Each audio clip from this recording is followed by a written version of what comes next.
نور على مر الزمان تألقا وأضاء للدنيا طريقا مشرقا وهدى من الرحمن يهدينا به للصالحات وللمكارم والتقى.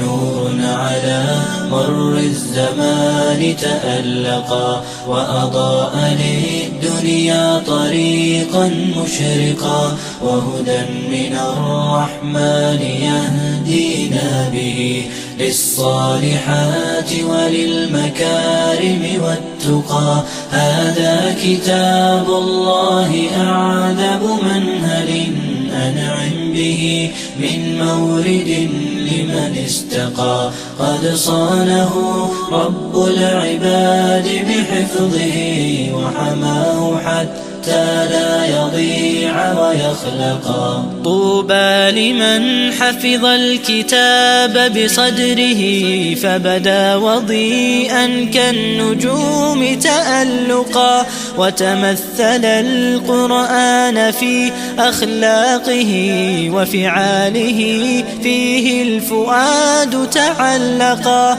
وتلاه في جنح الدجى متدبرا والدمع من بين الجفون ترقرقا. هذه صفات الحافظين كتابه حقا فكن بصفاتهم متخلقا. يا حافظ القرآن رتل آيه فالكل أنصت للتلاوة مطرقا. يا حافظ القرآن لست بحافظ حتى تكون لما حفظت مطبقا. ماذا يفيدك أن تسمى حافظا وكتاب ربك في الفؤاد تمزقا. يا أمتي القرآن حبل نجاتنا فتمسكي بعراه كي لا نغرقا.